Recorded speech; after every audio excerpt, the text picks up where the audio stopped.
Adik-adik kami yang kami kasihi, yang pertama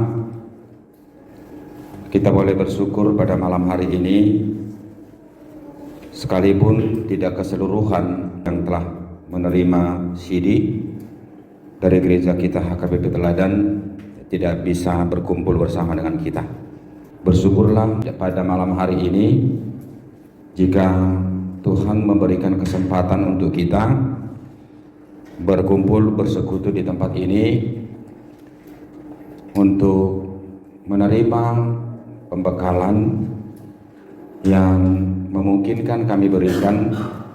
Secara jujur, kami sebagai pelayan Tuhan adalah sangat mengasihi dan mencintai saudara-saudara, dan kami tidak ingin kalian itu hilang di tengah jalan. Dan kemudian kami tidak ingin jika kalian itu keluar dari rumah, kalian tidak tahu jalan untuk pulang. Kami mau kalian itu tahu di mana, apa yang dikerjakan, untuk apa, dan kemudian kalian itu ingat untuk pulang ke rumah. Karena rumahmu adalah istanamu, dan bagaimanapun keadaan rumahmu itulah dirimu yang sebenarnya. Kamu tidak bisa pergi ke rumah orang lain. Tenang atau tidak tenang, nyaman atau tidak nyaman, senang atau sedih, tertawa atau menangis, bisa tidur atau tidak bisa tidur, kamu harus menyatakan kepada dirimu komitmen ini bahwa itu adalah rumahmu. Jadi yang pertama, jangan mencari rumah yang lain. Bisakah kalian pulang dari sini mengatakan kepada diri kalian, saya tidak akan mencari rumah yang lain? Kepercayaan kita juga seperti itu. Jangan mencari keselamatan yang lain. Jangan mencari anugerah yang lain. Jangan mencari ajaran yang lain. Tapi kepercayaan ajaran yang kamu anut itu, gumulilah. Dan kamu harus pegang itu erat-erat, dan itu menjadi senjata bagi dirimu untuk membawa kau ke arah yang lebih baik sesuai dengan keinginan Tuhan.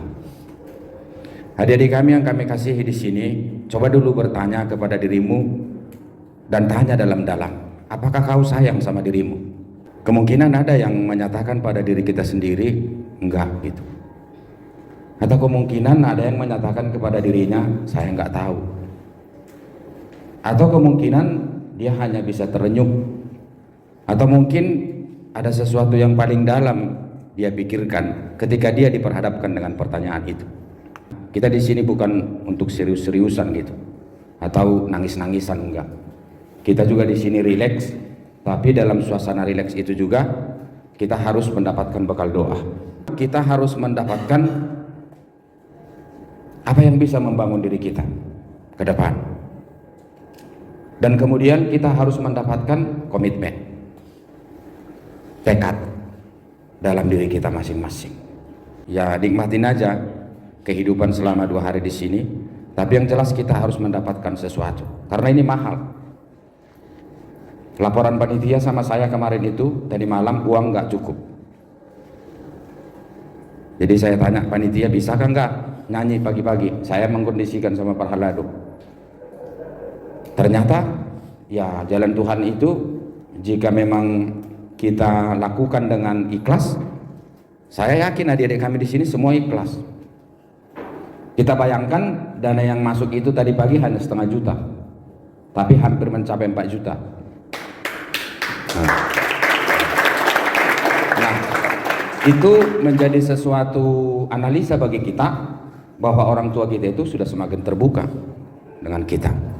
Dan yang jelas mereka juga tidak mau kalian itu hilang di tengah jalan.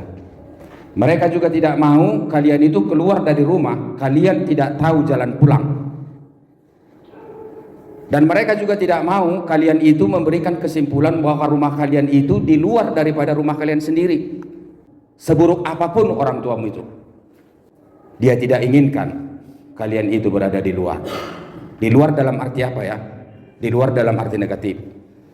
Bukan berarti kita nggak bisa keluar. Saya kurang setuju kalau anak muda itu nggak keluar. Saya dari dulu keluar, tapi saya punya prinsip, saya punya pribadi. Tahu jalan pulang, jam 2 pun aku pulang. Hanya anjing pun yang menyambut aku pulang. Udah mabuk pun aku pulang. Udah make pun aku pulang. Itu yang gentleman. Iya. Jadi kalau kau itu tidak mencari rumahmu di tempat lain, artinya itu apa dari saya di sini? Perbaiki rumahmu sendiri. Gak mungkin rumah orang lain kamu perbaiki. Kalau mama papamu itu berantak tiap hari, perbaiki. Kalaupun kau menangis gara-gara tindakan mereka itu, nangis saja. Kalau kau pun berontak gara-gara itu, berontak aja. Mau tembok kamu tumbukin, tumbuk aja, nggak masalah. Daripada kau ngisap ini, coba bayangkan. Daripada kau galu-galan di jalan dengan maraknya begal itu sekarang, itu kan mereka nggak tahu rumahnya di mana. Kan itu bahasanya itu. Mereka tidak tahu rumahnya di mana, tempatnya dia tidak tahu. Apa yang mau dia kerjakan dia tidak tahu. Di mana dia tidak tahu. Siapa dia tidak tahu. Nah, adik-adik kami yang kami cintai di sini, yang pertama tadi makanya mau saya buka pembekalan ini. Kalian itu harus tahu kalian itu di mana, dan kalian itu katakan kepada dirimu, aku cinta sama diriku. Bagaimanapun buruknya dunia ini, bagaimanapun duniaku itu buruknya, duniaku itu apa? Rumahku. Belum tentu ini semua rumahnya baik. Saya tahu itu. Walaupun kalian itu tidak cerita sama saya. Setiap rumah kita itu punya problema masing-masing. Dia pasti punya problema. Dari muka kalian itu nampak gitu. Mana ini yang sekarang berat ini problemanya ini, nampak dari mukanya itu. Karena memang gak ada waktu untuk menelusuri. Cuman yang terpenting buat adik-adik kami di sini, sayangilah dirimu. Mulai dari sekarang, katakan kepada dirimu, aku sayang sama diriku. Sekalipun orang yang saya harapkan menyayangi diriku, saya tidak terima kasih sayang itu. Katakan kepada dirimu pada hari ini, aku sayang sama diriku. Aku akan membentuk diriku sesuai dengan kasih sayangku. Aku akan menempah diriku sesuai dengan kasih sayangku. Aku akan menemukan rumahku kini dan kelak. Karena aku sayang sama diriku. Dan aku tidak mau kehilangan diriku sendiri. Masa muda itu masa yang sangat rentan bagi kalian. Ketika kalian sekarang kehilangan rumah, jadi kami di sini ingatlah, kalian tidak pernah lagi menemukan rumah kalian. Jadi itu yang Tuhan inginkan dari kalian sekarang, adik-adik kami di sini. Nah, kita akan coba. Kalian kenal itu? Hah? Ganteng kali ya. Iya. Ini marga Silaban ini. Iya, marga Silaban. Mirip dong ya? Mirip lah. Jadi Amang Pendeta ini sudah panjang sebenarnya perjalanannya gitu kan. Ya singkat cerita, dulu saya itu nggak pernah bercita-cita jadi pendeta. Dan yang jelas saya tidak punya cita-cita. Ngawur cita-citanya. Kadang mau jadi tukang bengkel lah, gitu kan. Kuncinya hilang. Nggak jadi tukang bengkel gitu kan. Nah. Kadang mau jadi pengusaha lah gitu kan, modalnya habis, gak jadi gitu. Entah kenapa lah, jadi jalannya panjang jadi pendeta gitu. Nah, di situ kan ada gelar gitu kan, ada STH, ada MTH, ada doktor gitu. Jadi gelar itu pun sebenarnya nggak tahu lagi gimana cara ngambilnya itu.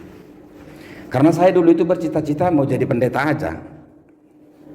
Karena mau jadi pendeta itu 3 tahun pun bisa. Dulu ada SMTH. Itu sama dengan D3. Kemudian ada STH. Kemudian MTH gitu kan. Ternyata setelah saya itu tua, saya itu menyesali diri gitu. Ini menjadi pelajaran sama kalian. Waduh. Ternyata waktu sudah berjalan begitu panjang, ilmu pengetahuan itu ternyata perlu gitu. Jadi ketika saya STH itu, tahu STH apa kepanjangannya? Supir tetap HKBP.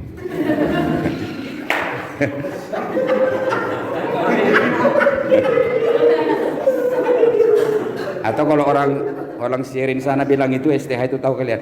Selamat tinggal Hasian gitu. Karena banyak pacaran ketika di STT, setelah praktek itu putus. Cuman calon pendeta kalian inilah nggak mau putus. Jadi calon pendeta kita ini orangnya setia gitu. Ya. Sangat jauh karakternya itu dari pendeta resort kalian. Ya, jadi kalau abang pendeta dulu dikoleksi dulu, baru diseleksi.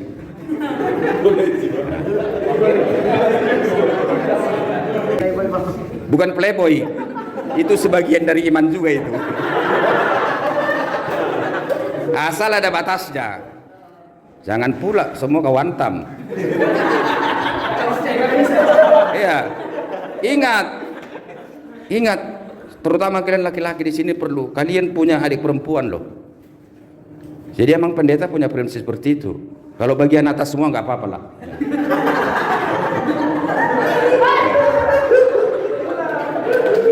Jadi pembimbing kalian ini juga termasuk orangnya setia ini. Siapa ini? Si Ombing ini. Nggak ada si Ombing yang seperti ini. Dari mana? Ya. Jadi tahu kalian. Jadi setelah amang pendeta itu preses waktu itu kan. Mau sekolah lah gitu.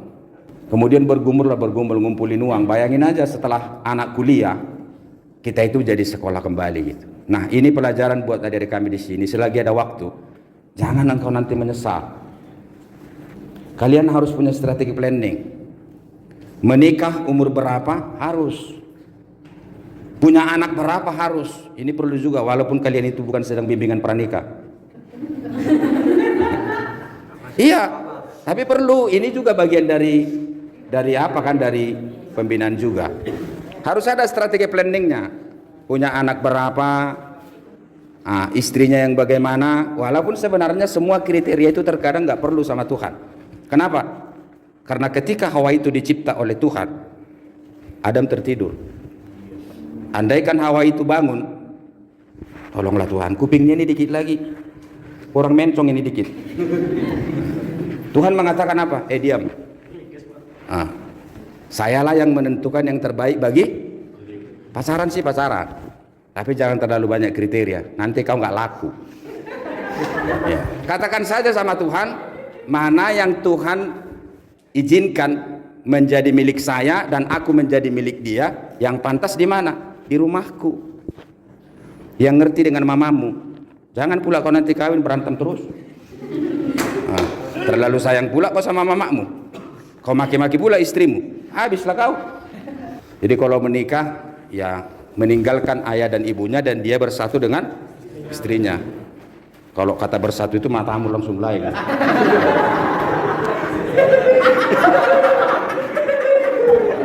Di situ bersatu dengan istrinya langsung ini. Kacau ini, Bang. Ya, jadi diambil gelar itu setelah tua.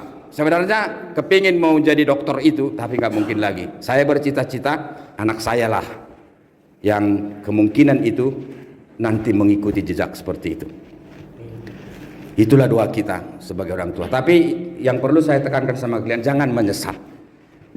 Jadi kalian sekarang di sini yang nggak masuk ranking 10 gitulah, yang biasanya buku hanya di kantong, pergi sekolah buku dilipat di kantong, kan gitu kan? Di sini semua matematika di sini, sejarah di sini, apa? Semualah di situ. Disitulah kejahatan, disitulah kebaikan. Di situ sorga, di situ neraka. Habislah. Di situ mau ujian, wah, kayak angsa lah dia.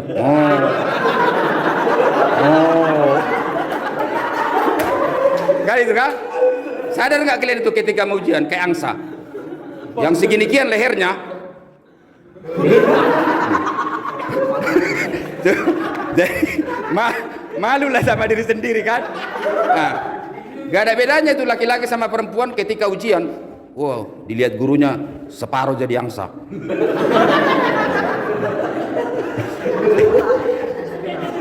Iya, jadi jadilah pribadi sendiri, jangan nyontek. Ya, tapi kalau nggak nyontek gimana mau selamat ya? Hancurlah kita. Ya, jangan pula kayak kami dulu. A, B, C, A, B, C, A, A. Gitu. Dan anehnya banyak pula yang benar itu. Ya terus. Ya, jadi itulah dia istrinya. Istrinya.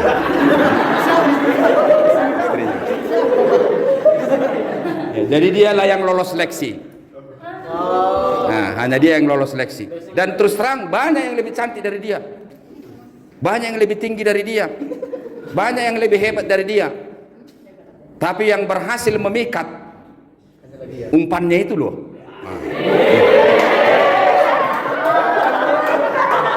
Ya. Kalau dilihat dari ukurannya itu kan nggak pas itu. Coba lu bayangkan itu. Gini ke sini kan. Aku dulu bercita-cita cari istri itu tinggi gitu kan. Biar sama lah. Nah. Biar sama kan gitu kan. Kalau satu tinggi satu pendek capek kali lawak. Gitu kan. Capek. Gimana? Kadang harus kayak gini lawak jalan kan. Nah, itu. Tapi ternyata dialah yang terbaik. Nah, artinya di situ itulah yang Tuhan berikan. Dan kita harus menyatakan itu yang terbaik. Nah, jadi pacaran di STT HKBP sama-sama satu kelas, satu stambuk. Saya itu stambuk 89. Jadi yang paling banyak mengerjakan tugas saya, ibu inilah.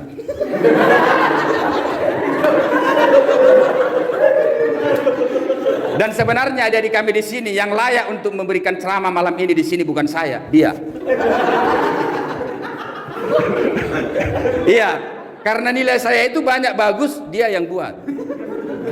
Ya, jadi terus terang kalau dari segi intelektual dia lebih pintar dari saya.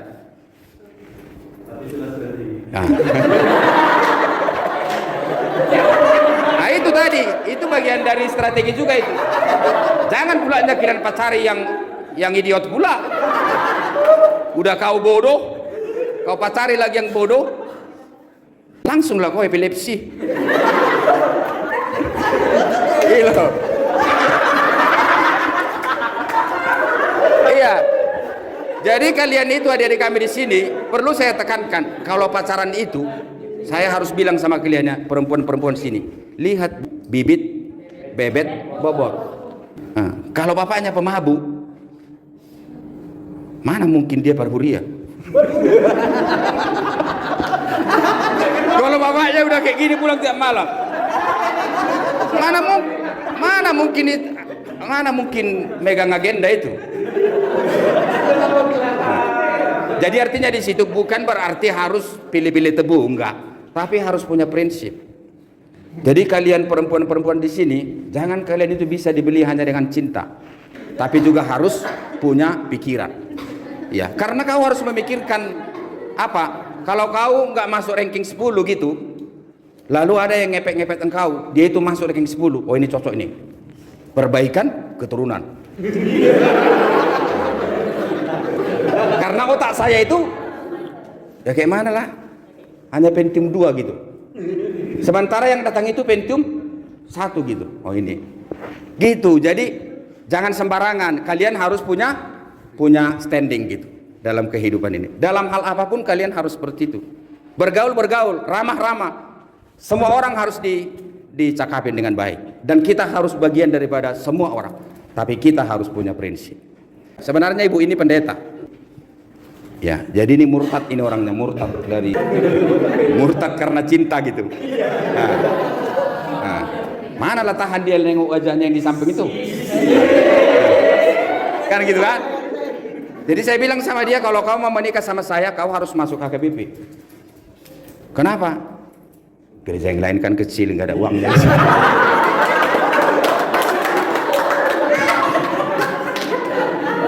Iyalah, masa kita tinggalkan HKBP gitu besarnya HKBP? Ya udah dia ambil surat pindah. Tapi dulu mas sama pendeta itu nggak bisa pendeta dua-dua, harus satu. Nggak bisa dua, harus satu. Jadi ketika itu kami sering berantem. Karena apa? Karena dulu dia sudah terima gaji setiap bulan. Tiba-tiba dia tidak terima gaji. Nah, adik-adik kami di sini gaji itu terkadang bukan hanya soal perut. Jadi ingatlah, bekerja itu bukan hanya soal perut, tapi soal harga diri. Soal wibawa. Ya, soal keberadaan kita sebagai manusia. Jadi bekerja itu terkadang bukan soal uang, tapi soal diri kita itu dihargai oleh orang banyak. Jadi ada uang kita sekalipun dia hanya gajian 500.000, dia senang dengan itu. Tiba-tiba itu putus. Sebelumnya ya adem-adem saja. Ketika saya melayani di pelosok sana di Simangambat itu, dulu masih mau dia saya suruh memberkati. Karena saya minta izin dari pimpinan, ini istri saya dari GKPI, Amang. Tolong kasih izin, andaikan saya sakit supaya dia bisa menggantikan pelayanan. Oke, dikasih izin. 3 bulan 4 bulan dia masih mau melayani. Kalau ada pemberkatan nikah, saya pura-pura malas gitu kan. Nah, kau aja lah pergi, pergilah dia gitu. Dia senang terima itu walaupun sedikit gitu kan. Nah, itu menjaga keberadaan diri dia. Nah, tiba-tiba ada pelamaran pegawai negeri. Lalu saya bilang, kau testing aja. Padahal 2 hari lagi penutupan pendaftaran. Nah, malam ini kami putuskan kami harus ke Tarutung dari Sepirok, jalan malam, leges dari PGA gitu. Dia ngambil pegawai negeri itu bukan dari sarjana dulu, dari PGA gitu, dari setara SMA. Baru nanti ada penyesuaian sarjananya lagi gitu. Pergi kami ke sana, bayangkan macet pula, kebetulan ada kayu tumbang. Kami tidur di situ, jam 4 pagi kami berangkat ke Tarutung. Tanpa uang limper pun. Adik-adik kami di sini setelah ujian keluar pengumuman terbukti dia ranking 1 penerimaan PNS itu. Ya, dia bilang dulu saya mau masuk ke pegawai negeri, kau nggak kasih. Memang saya bilang dulu, kau nggak usah PNS, cukup kau mendampingi saya. Tapi seiring dengan berjalannya waktu, ternyata kebutuhan itu semakin mendesak. Dan kemudian adik kami di sini, ya pendeta itu perlu berkarya juga. Kadang-kadang pendeta ini sakit loh. Ini curhat juga sama kalian. Jadi pendeta itu kaya, dituduh makan uang. Pendeta itu miskin, bapak itu tong pogo sih, kalau memereng buhini beba katanya kan. Jadi serba salah, kalau pendeta ini serba salah. Jadi saya itu punya prinsip dari dulu, saya orangnya pekerja keras. Cari duit bukan berarti meninggalkan pelayanan, bukan. Tapi saya punya usaha tertentu dan itu adalah saya tekuni supaya memang saya itu bisa menambah penghasilan diri saya gitu. Kenapa? Karena saya tidak mau tergantung dengan jemaat. Kenapa? Karena saya tidak mau dituduh pendeta korupsi atau apa, saya tidak mau itu. Dan kemudian saya mau memberikan contoh yang baik kepada jemaat. Orang yang tidak mau bekerja itu juga dosa.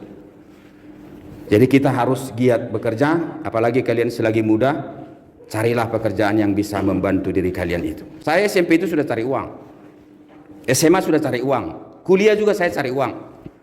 Jadi memang sudah dilatih seperti itu. Mungkin sampai tua saya juga akan cari uang. Bukan hanya sekedar mengumpulkan, enggak, tapi memang itu sudah menjadi tabiat daripada diri kita.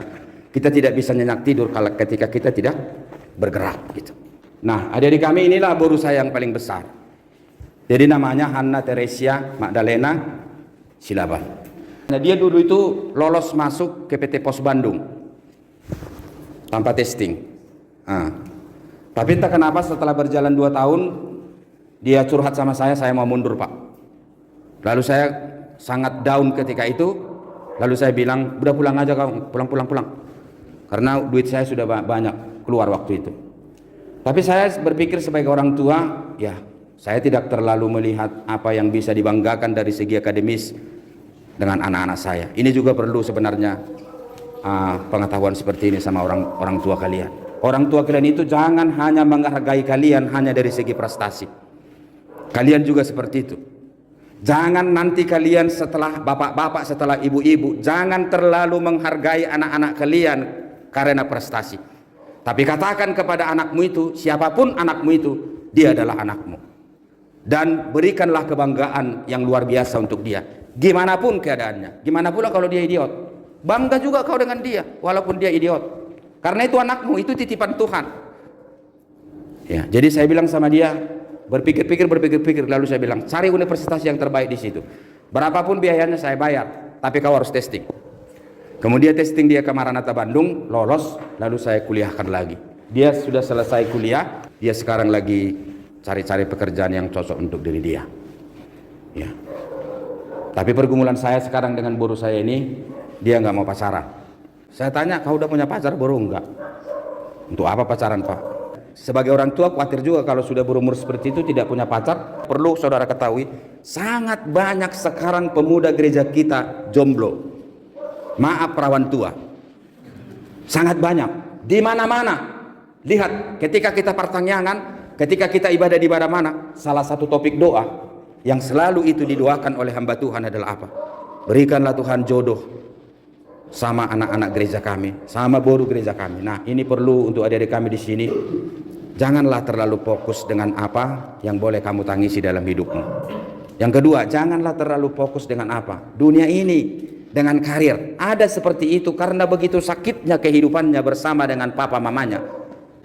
Nah, ekonomi keluarganya kurang begitu menjanjikan. Dia membekali adik-adiknya sampai selesai. Lewat umur, dia tidak kawin lagi. Tetapi kebanyakan itu yang punya status seperti itu adalah kerjanya hebat-hebat. Rata-rata ada yang direktur bank, jago-jago semua kerjanya. Jadi menurut penelitian itu adalah trauma dan kemudian terlalu fokus dengan apa? Dengan hidupnya sendiri. Atau terlalu fokus dengan apa? Karir yang hendak dia capai. Ya, jadi terutama untuk perempuan, ketika saudara telah berumur 35 tahun, saudara tidak relevan lagi punya anak. Nah, kalaupun punya anak itu sudah sangat membahayakan kepada diri saudara. Itu makanya saya bilang tadi harus ada strategi planning, itu harus ada sama kalian. Saya menikah umur sekian, bekerja, mencapai ini, mencapai ini, mencapai ini. Tapi tetap berikan semua itu kepada Tuhan yang mengatur dirimu. Yang terus, ini dia. Ya, inilah anak mudanya. Ya, junior. Andre Sebastian Faibert. Jadi Faibert itu singkatan Fernando Robert sebenarnya. Mungkin bulan depan sudah selesai kuliah dari Universitas Surabaya hukum. Dia begitu terbuka dengan saya. Nanti kalian seperti itulah sama anak-anak kalian. Dan saya sangat percaya dengan anak saya ini. Jadi nggak zamannya lagi seperti dulu itu mengakang-mengkang anak. Bukan berarti kalian itu pulang dari sini nanti langsung kalian bilang sama bapak, nggak waktunya lagi mengakang-mengakang bos. Ya, karena itulah pembinaan yang kami terima dari pendeta Silaban. Hancur kita.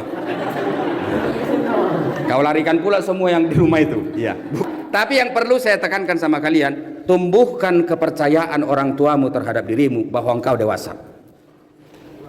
Dan orang tuamu harus percaya dengan berita dari kau di mana kau berada. Dan orang tuamu harus percaya dengan dirimu kau tidak melakukan tindakan apa-apa, terutama menyangkut tindakan kriminal. Itu. Saya perokok, dia nggak merokok. Jadi ketika dia pulang itu dari Surabaya, kemana-mana kami jalan, saya tidak berani merokok di mobil. Dan ketika dia pulang, semua mobil itu dia bersihkan. Ini mobil semua harus dibawa ke salon. Kenapa? Saya tidak suka dengan bau rokok. Dan kalau saya di sini, bapak nggak usah merokok. Di rumah juga nggak usah merokok. Di mobil nggak boleh merokok. Patulah bos, daripada hancur masa depan awak. Padahal masih awak pula ngasih dia makan. Ngatur-ngatur pula kawan ini pikir. Tapi sadar kita, karena itu kelemahan. Ya, sebenarnya kan merokok itu ya membahayakan juga. Tapi karena kita itu sudah kecanduan, ya apologet kita yang kita karang. Ya, kita bilang sama dia, nah kalau yang merokok itu biasanya rumahnya jarang kena bongkar. Kenapa? Karena dia paling tidak batuk 3 kali satu malam. Jadi pencuri gak gampang masuk. Itu hanya pembelaan. Yang jelas merokok itu membahayakan. Jadi adik kami di sini yang belum merokok, gak usahlah. Bulan 8 ini mungkin wisuda. Kita tidak tahu apakah dia mau menindaklanjuti, mau ngambil S2 atau apa, itu urusan dia lah. Ya. Jadi yang jelas kalian lihat di situ anak saya hanya 2. Ya, bukan berarti nggak bisa buat banyak loh. Nah, berapapun bisa. Kan gitu kan? Tapi hal itu planning juga, itu bagian dari program juga. Kalau yang gemuk seperti ini bisa 10 ini. Nah, buat anak kan? Tapi jangan hanya kemauanmu aja buat. Jangan setiap musim hujan keluar 1, setiap musim hujan keluar 1. Kan gitu kan? Kayak gitu di kampung kami. Setiap PLN mati tambah 1. Setiap PLN mati, tambah 1 kan? Hancurlah kita. Harus ada planning. Cukup anak 2 atau 3. Saran saya 3. Kenapa saran saya 3? Pengalaman Amang Pendeta. Karena 2 ternyata sangat menyedihkan. Ini yang 2 ini sering berantem. Nggak ada yang menggabungkan. Diam-diaman orang itu. Jadi nggak ada. Kalau 3, kakak berantemnya sama adik ya. Ada seperti itu. Jadi ternyata sangat relevan adalah berapa? 3. Memang angka 3 ini ala Bapa, Anak, dan soba marhula-hula, elek marboru, manak mardongan, tubuh. Iya. Jadi kaki tungku itu juga harus 3. Kalau 2, tumpah. Iya. Harus 3 dia. Nah inilah keluarga itu.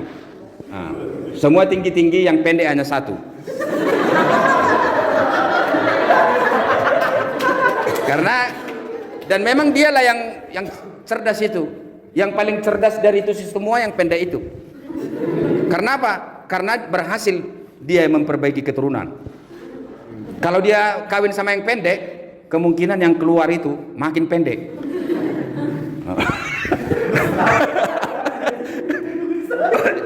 Coba itu, anaknya yang perempuan itu sama cowok itu kan sama dengan bapaknya. Tinggi kan? Begitu. Jadi sadarlah sama yang pendek-pendek di sini.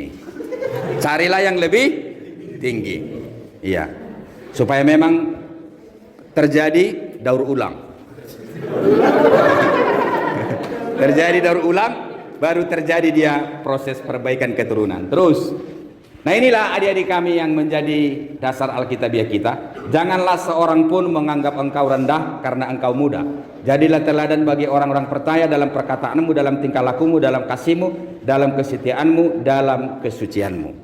Adik-adik kami di sini, inilah nats Alkitab yang boleh dipegang dari kaum muda, bahwa orang tua ternyata perlu belajar sama orang muda. Ya, jadi ada pepatah yang mengatakan Rabbana poso nasotubuan lata akana poso nasoboto hata. Terkadang kalau kita ngomong sana, kau kan masih muda, kau nggak tahu apa-apa. Jadi inilah firman Tuhan yang diberikan oleh Paulus kepada Timotius. Karena memang ketika itu Timotius dipilih Tuhan masih berumur berapa? Masih berumur 17. Dia menjadi seorang penginjil yang hebat. Lalu Paulus mengatakan, janganlah seorang menganggap engkau rendah karena engkau muda. Ya, bukan berarti kita harus bersikap sebagai orang tua, enggak. Jadilah teladan bagi orang-orang percaya dalam perkataanmu, dalam tingkah lakumu, dalam kasihmu, dalam kesetiaanmu, dalam kesucianmu. Adik-adik kami di sini, semua perilaku kita baik itu karena dilatih. Ya, jadi andaikan kalian itu di sekolah Del sana yang didirikan oleh Luhut Panjaitan itu, kalian terbentuk di situ. Sepatu kita ditempatkan di tempatnya. Pangkasnya pun langsung beda, cara nyaramnya itu pun beda. Jadi kalau kalian ketemu dengan anak-anak yang di Del itu, kalau nyalam kita gini, cara memandang kita beda, cara berbicara itu beda. Udah memang luar biasa mereka tidak mau memotong pembicaraan, dan kemudian mereka itu ya empatinya itu dididik gitu ya. Jadi kalian juga pelajarilah itu baik-baik. Itu makanya tadi saya bilang, kalian punya budaya rumah masing-masing, punya tradisi masing-masing di rumah. Tapi kalian ini sebagai pemuda gereja harus beda dengan, maaf ya, bukan kita merendahkan orang tua kita, bukan merendahkan bapak kita, bukan merendahkan adik-adik kita. Tapi kalian itu harus menjadi pribadi pembawa pembaharuan di tengah-tengah keluarga itu. Dan kemudian kalian itu harus punya tekad untuk memperbaiki keluarga ini. Ya, kalau hanya coba bayangkan kalau hanya makan ikan asin kita tiap hari, kau harus menangis kau lihat ikan asin itu. Tapi kau berjanji sama dirimu, saya harus merubah ini. Ya, kalau di rumah itu selalu terjadi percekcokan, kau harus merubah ini, aku harus merubah ini. Jadi apa yang kurang dari keluarga itu, analisa, inventarisasi, kemudian kau harus punya tekad. Bukan harus berarti pintar-pintar benar, enggak. Percayalah, semua kita enggak pintar. Otak kita ini enggak semua encer. Ada kita harus 10 kali dulu diucapkan baru kita ingat. Ada orang lain sekali diucapkan dia langsung ingat. Ya kita terima aja keberadaan kita seperti itu. Bukan berarti kita menyesali diri, gitu kan? Nah, kalau kita itu sedang-sedang saja.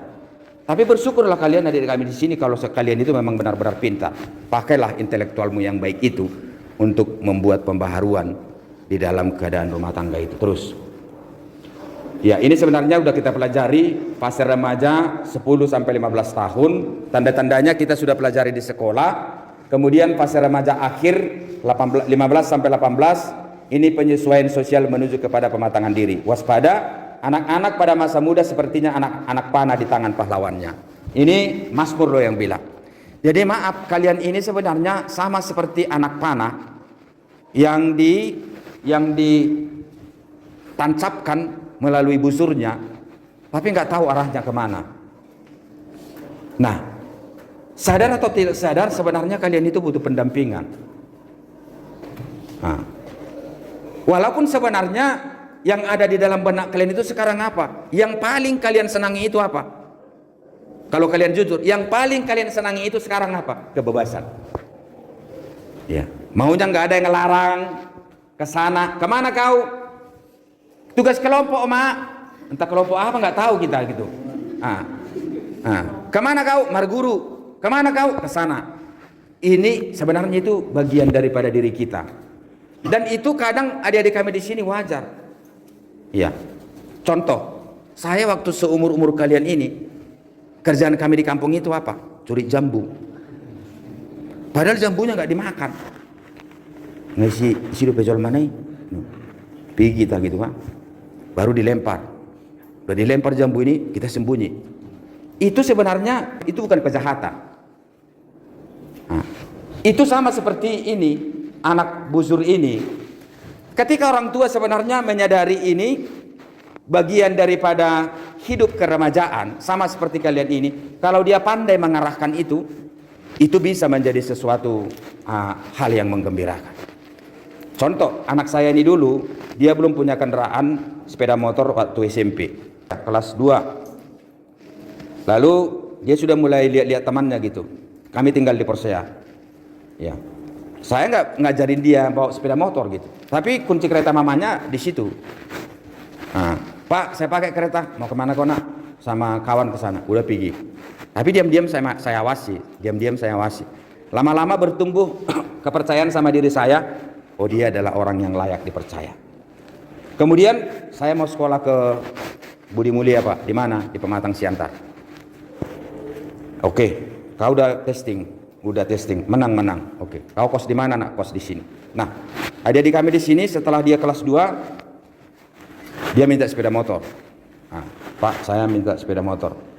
Mamanya yang nangis-nangis. Nah, itu beda lah, pemikiran laki-laki dan perempuan itu beda. Pak, anak kita kan cuma itu. Mati pula nanti katanya. Emangnya kalau mati di mana-mana bisa mati, aku bilang kan. Sekarang kau percaya nggak sama anakmu itu atau enggak? Bisa nggak kita katakan sama dia kendaraan itu bukan dipakai untuk ugal-ugalan, bukan dipakai untuk kesana kemari, tapi itu adalah menunjang prestasi dia. Lalu saya tanya, kami curhat, keretanya mau kemana nak? Saya mau bimbingan Pak, saya mau harus masuk negeri. Bisa nggak kau berjanji bahwa memang kau akan lolos ke negeri? Dan bisa nggak kereta itu kamu pakai, kau pergunakan dengan baik? Saya janji Pak. Saya beli, saya kasih. Nah ini, pakai. Tahu kalian? Saya lihat apakah kereta ini dipreteli atau enggak, apakah knalpotnya diblong atau enggak. Karena saya dulu seperti itu. Nah, dulu zaman-zaman saya itu di Medan ini apa yang kami kerjakan? Saya lihat keretanya dia rawat kereta ini baik-baik, enggak seperti yang lain. Kemudian berhasil. Dia lolos masuk ke perguruan tinggi negeri.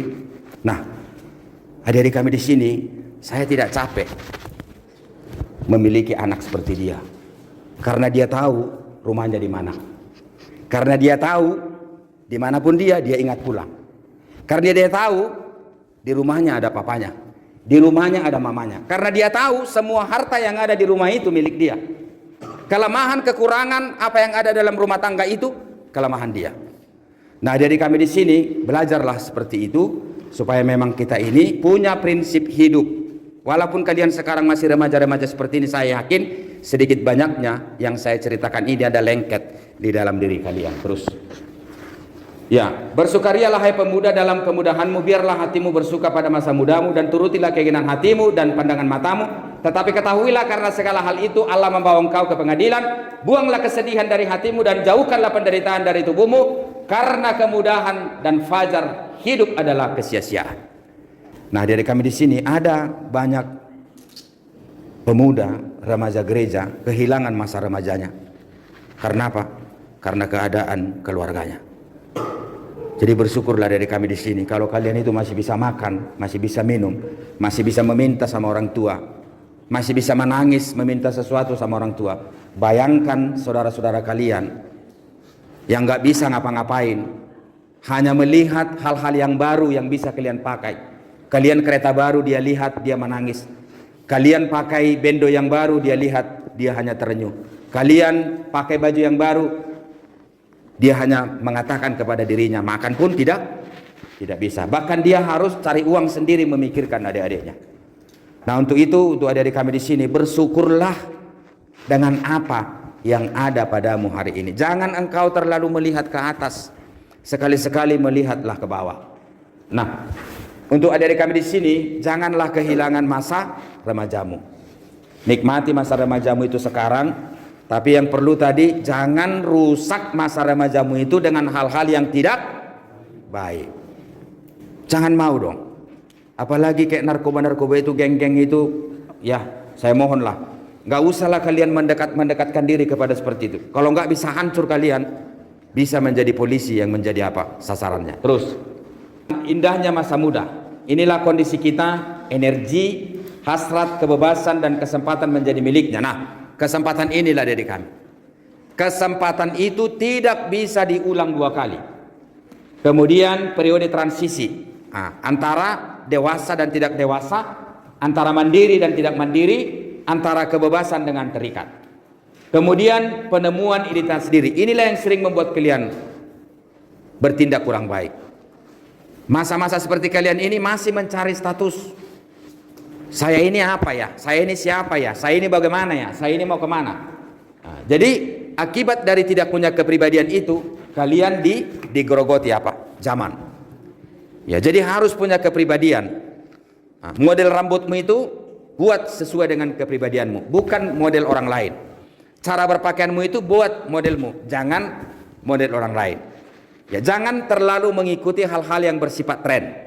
Tapi buatlah sesuatu kepribadian yang bisa kamu lakukan dalam hidupmu supaya kau tidak ditelan oleh apa hal-hal yang sedang tren. Masa berkomunikasi secara intens, masa meletakkan fondasi. Ya, jadi kalian itu sekarang pengen punya teman di mana-mana, baik-baik saja sih, nggak masalah. Kemudian masa meletakkan fondasi kehidupan ke depan. Hiasan orang muda ialah kekuatannya, dan keindahan orang tua adalah ubannya. Seorang pemuda, siapa ia kelak, sangat tergantung dengan apa yang mengisi hidupnya sekarang. Apa yang kalian konsumsi sekarang, itulah yang menjadi karakter diri kalian yang sebenarnya di hari yang akan datang. Ya, untuk itu adik-adik kami di sini, jangan semua konsumsi, jangan semua makan, jangan semua telan. Kau harus punya filter, kamu harus punya saringan untuk melihat mana yang baik, mana yang tidak baik. Ya, kunci sukses yang pertama, bangun jam 3 sebelum kerja dimulai. Ya. Kemudian memiliki target harian. Kemudian tidak pernah berhenti belajar. Formal, non formal. Kemudian menambah jaringan pertemanan adaptasi, bergaya hidup sehat. Bangun jam 11.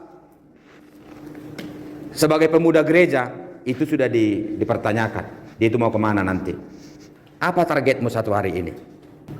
Besok apa targetmu? Besoknya apa targetmu? Besoknya lagi apa targetmu? Kemudian tidak pernah berhenti belajar. Adik-adik kami di sini, orang barat itu, di mana-mana dia, coba lihat, dia selalu pegang buku.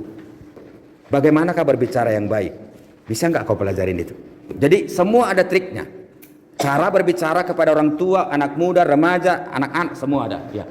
Kemudian tambah jaringan pertemanan. Ini sekarang sangat hebat. Adik-adik kami di sini sebenarnya sangat luar biasa kesempatan bagi kalian pada hari ini untuk mengembangkan diri. Tanpa modal, adik-adik kami, kalau kalian pandai, kalian bisa kaya. Contoh, mamamu itu kasih uang kuota sama kamu 100.000 satu bulan. Orang yang pintar sekarang, anak-anak yang hebat, dia bisa berpenghasilan 1 juta satu bulan. Hanya jualan di TikTok. Dia tidak punya modal. Dia hanya menggabungkan linknya kepada link yang lain. Duit yang mengalir terus. Jadi ini jangan hanya pakai hanya selfie saja. Pikirkan apa yang bisa kamu buat dengan ini. Dan ingatlah, percayalah kalian, 10 tahun lagi toko nggak ada lagi. 10 tahun lagi pelajar nggak ada lagi. Takkan ada lagi pelajar. Jadi semua orang sudah melalui link semua. Komunikasi itu sudah dibangun dengan itu. Jadi sekarang ini untuk nomor 4 ini menambah jaringan pertemanan adaptasi. Tidak ada itu kita dapatkan secara instan. Ya. Adik-adik kami di sini, jangan berpikir kalian itu semua jadi dokter. Jangan berpikir sekarang kalian itu semua jadi PNS. Kemarin saya pangkas di Jalan Turi itu. Saya tanya, kau bisa pangkas kepala orang berapa satu hari? Dia bilang 20. 20 kali 25 berapa? Berapa? Kali 30. Hah? 1.500.000, 15 juta.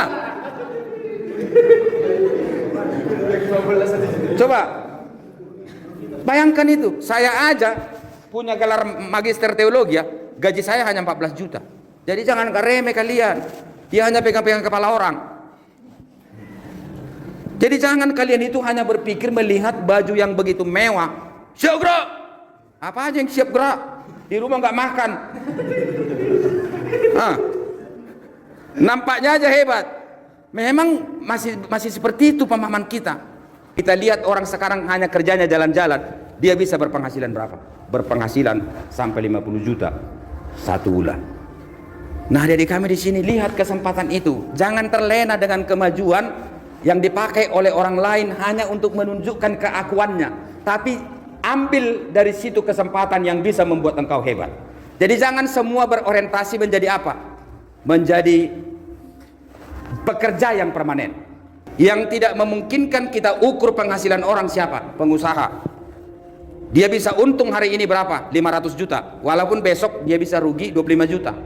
Itulah hebatnya. Jadi ciptakan dirimu itu untuk melihat segala sesuatu gimana nih supaya bisa dijadikan menjadi seperti ini. Maaf, pikiranmu itu jangan tertidur. Menjadi kaya tidaklah begitu sulit. Justru yang paling sulit adalah bagaimana menciptakan diri agar berjiwa kaya. Ya. Terus hati-hati, kaya belum tentu sukses dan sukses juga tidak harus kaya. Terus ya, kunci sukses masyarakat Jepang ini perlu. Jadi orang Jepang itu ternyata saya kutip suka bekerja keras 8 jam satu hari. Kemudian budaya rasa malu yang tinggi. Jika gagal melakukan tugasnya, dia bunuh diri. Jika tidak punya prestasi dalam bekerja. Jadi tingkat bunuh diri tertinggi di dunia itu adalah Jepang. Tahu kalian apa sebabnya? Jadi budaya rasa malu yang tinggi, jika gagal melakukan tugasnya, orang Jepang itu bunuh diri. Dan tidak punya prestasi dalam bekerja, dia bunuh diri. Kemudian dididik menjadi sejak usia dini. Tahu kalian, anak-anak TK di Jepang itu tidak pernah diantar-antar. Lain kalau Indonesia, sampai kelas 6 pun diantar, sampai kelas 6 pun disuapin. Kau pergi ke sana. Kalau keliru sementara nggak masalah. Tapi dididik anak-anak itu mulai dari kecil dia itu mandiri. Ya. Jadi hal seperti ini perlu kita tiru dari Jepang. Pantang menyerah. Hiroshima, tsunami. Jadi Hiroshima itu, bom Hiroshima menghancurkan Jepang itu, dan tsunami pernah menghancurkan Jepang itu, tapi mereka tetap negara yang juga dominasi terbaik. Kemudian loyalitas dan totalitas melakukan pekerjaan menetap. Tahu kalian artinya ini? Bukan seperti orang kita. Besok jadi tukang tempel bahan. Besok jadi tukang babat rumput. Orang itu nggak suka seperti itu. Jadi orang itu sangat giat menekuni satu profesi. Kalian harus seperti itu. Adik-adik kami di sini, keong emas aja kamu geluti sampai kamu mati, kau bisa kaya. Hanya keong Orang nggak melihat ada sesuatu potensi di keong itu. Tapi kalau kau menggeluti keong, benar-benar menggeluti, kau bisa. Bukan Indonesia saja yang mencari kau, dunia bisa mencari kau. Nah, jangan terlalu banyak berpikir hal-hal yang sepertinya kesana kemari. Fokuslah terhadap sesuatu. Jadi sekarang kalian ada kami di sini, apa potensimu, Amang? Lihat sekarang, potensimu itu apa? Saya ini, saya ini. Tekuni, jangan mundur. Jangan pernah dibilang orang sama kamu begini, enggak peduli. Ya, jadi Amang Pendeta itu dulu waktu pendeta resort di Simarmata, saya punya bebek itu 300 ekor. Tahu kalian kenapa saya melihara bebek? Ketika saya sampai di tempat itu, semua orang kampung itu mengeluh. Kenapa? Ternyata keong itu banyak kali di pinggiran Danau Toba itu. Jadi banyak jemaat kita itu kakinya terluka, kena potong gitu.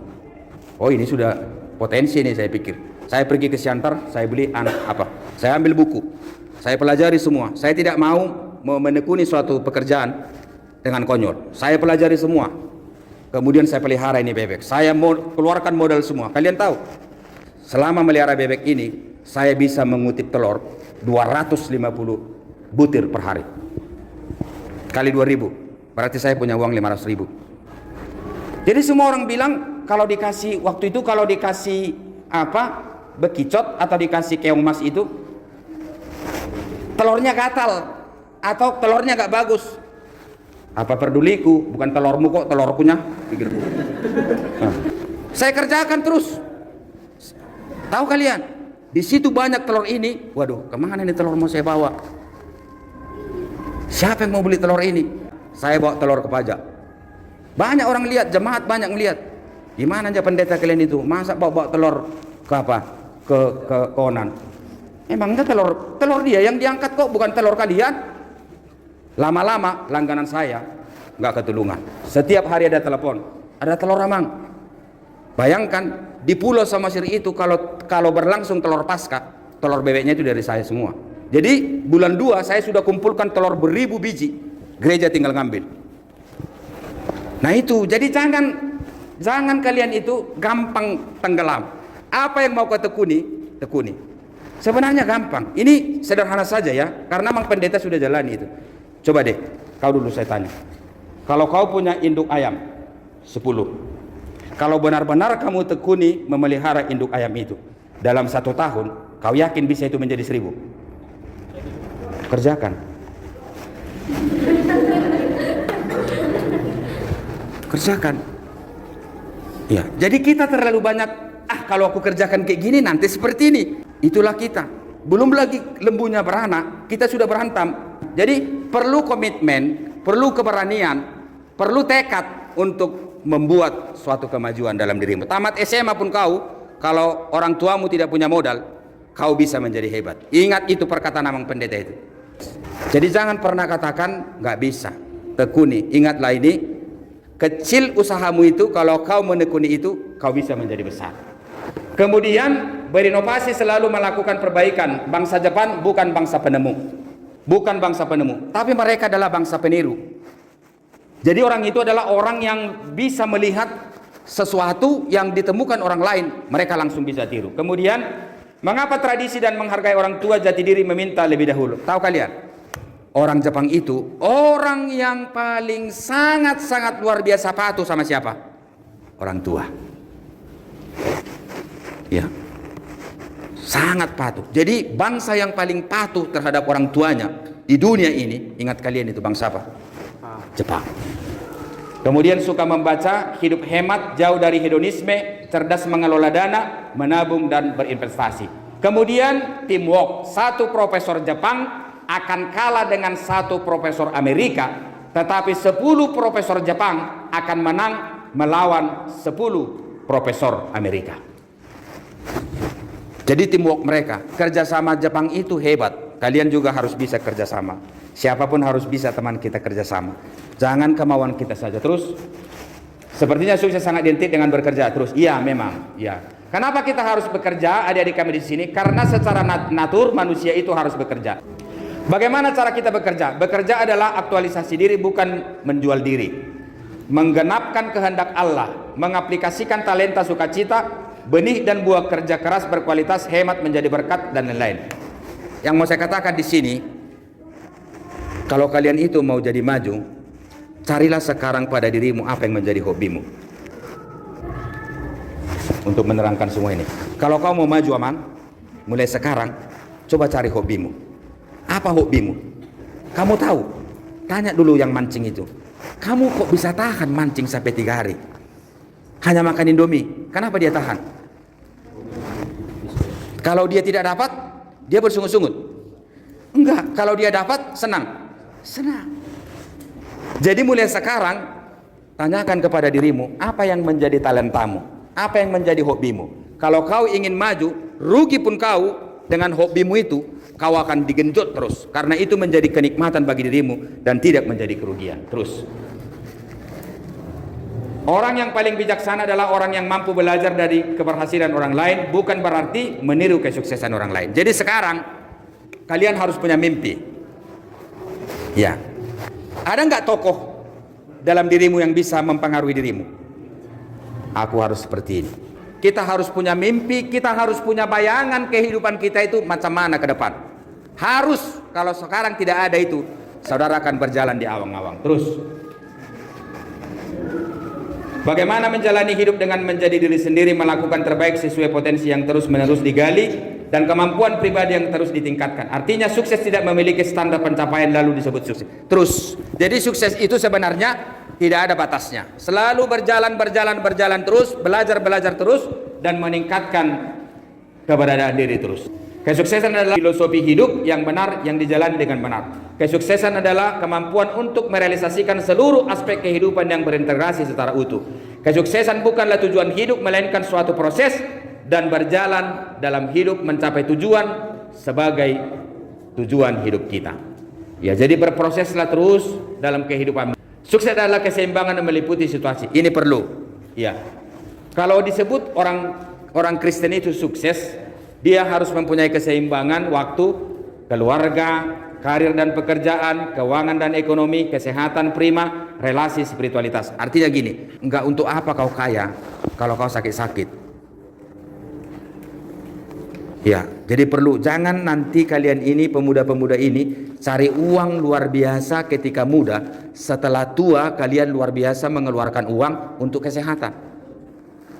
Jadi harus ada keseimbangan. Harus ada keseimbangan untuk keluarga. Jangan kau itu sukses, anakmu nggak kenal dengan kau nggak kenal dengan anakmu. Jangan kau itu sukses, ulang tahun istrimu kau tidak ingat, atau istrimu kau nggak ingat berapa. Gitu. Karir dan pekerjaan, keuangan dan ekonomi, kesehatan yang prima, relasi, spiritualitas. Jangan kau kaya nggak ingat Tuhan.